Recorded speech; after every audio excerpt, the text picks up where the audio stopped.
Hi everyone, it's Chenzo from Reality Art Pod. I'm here to talk about the challenge 39, episode 13, El Saboteur. The interns who make the episode titles have phoned it in this season. Before I dive in, as always, I put a link in the subject of my video to my challenge 39 playlist so you can watch my previous recaps. Also, if you like the video, consider liking and subscribing, but previously, Cara Maria returned. She shook things up, calling Orange Shirt, aka Michelle, down into elimination, and Orange Shirt ended up winning. Following that, they get back to the house. Michelle feels happy she won, and rightfully so. She's feeling extra motivated to win now. Colleen is continuing her counterwork against Michelle and Jay's alliance. She meets with Raven to recruit her for her cause, and Raven is down but feels like Colleen is playing both sides. Olivia continues her anti-Horacio campaign to Berna, still feeling like Horacio doesn't have her back, even though Horacio literally has had her back. The next day, Nerys encourages Horacio to try to play the game more, and he feels like it's pointless.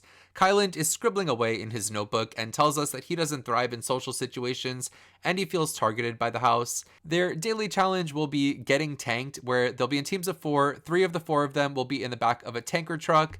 The truck is full of water and puzzle pieces, and one person on top will have to use the puzzle pieces they hand them to spell out Challenge Champion on top of the tank. On first impression, this challenge looks really hard. It looks like being inside of a Stanley Cup and getting shaken around. The teams are Kyland, Emmanuel, Mariah, and Zara, Michelle, Asif, Colleen, and Horacio, James, Nerys, Jay, and Raven, and Olivia, Ed, Berna, and Corey, and these teams all seem really evenly matched. The first team has Kyland, Mariah, and Zara in the tank, and Emmanuel up top. They're communicating well, and Mariah pulls through, poking up like a groundhog and giving Emmanuel his little letters. The second team is a bit of a mess with Horacio up top, and it's revealed that Michelle, Asif, and Colleen are throwing the challenge in the tank. Colleen seems to kind of be trying. Team 3 puts Jay on top, and I take back what I said earlier. None of this actually seems very difficult. I was expecting them to be getting sloshed around, but they're really just swimming around in the tank, and it looks kind of relaxing and, dare I say, fun. Team 4 has Ed up top, who seems to be crushing it, and they do really well. After the challenge, TJ tells them that Jay and Ed's teams are the top 2, with Ed, Olivia, Berna, and Corey winning the challenge and being deemed safe.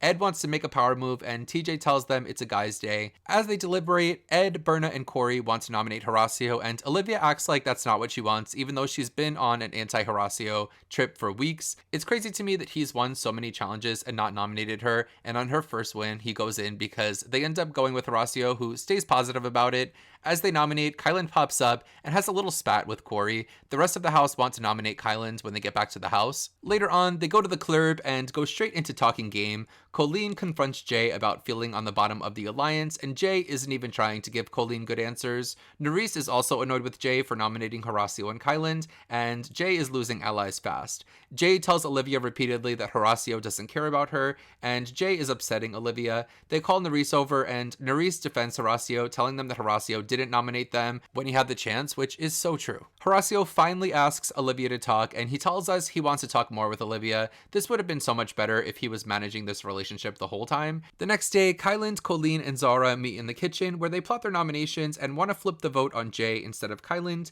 Zara goes to pull in James without telling Mariah, so of course James instantly tells Mariah, who runs that information to the rest of the group, including Colleen. Jay has a tantrum and confronts Kyland by the pool, really coming across as a bully, and Kyland calls him aggro. He is being aggro. Zara confesses that Jay is profusely sweating and spiraling. Zara's like, Jay, you better chill. There are a few damage control conversations after Jay's meltdown. Corey and Berna try to keep Colleen in their alliance. Jay tries to smooth things over with Nerys, with little real progress besides them acknowledging that they are friends in real life. Going into this deliberation, it's the most excited I've been to see how the votes go. Horacio opens up the votes with a vote for Jay. Zara, Kyland, and Raven follow suit with voting for Jay. Nerys votes for Emmanuel, which ruins the flip vote plan, and Colleen votes for Kyland. The rest of the votes go to Kyland, so Kyland will be nominated alongside Horacio.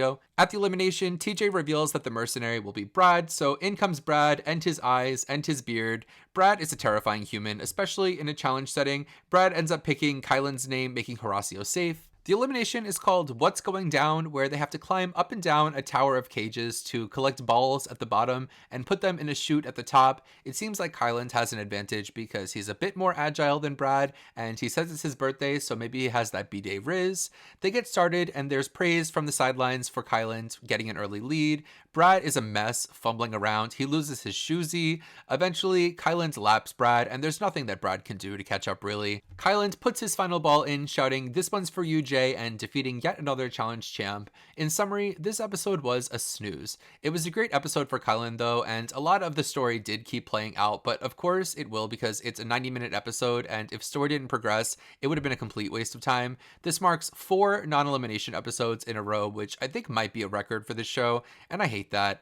I can't believe that nobody's gone home since Melissa and Big T. Next week, there's going to be a mini final, and the mercenary will be CT, and I know I thought that CT was going to be the mercenary this week, but I forgot that Brad existed. I still think that CT is coming for Jay's ass and is going to yeet him out of the game. So that's all I have to say about this episode. It was kind of boring, but I think next week's episode and the rest of the season is going to be a banger. Let me know in the comments at this point who you're rooting for. As always, don't forget to subscribe, and I'll be back next Wednesday to talk about the big CT episode. Until then, have a nice weekend. Bye.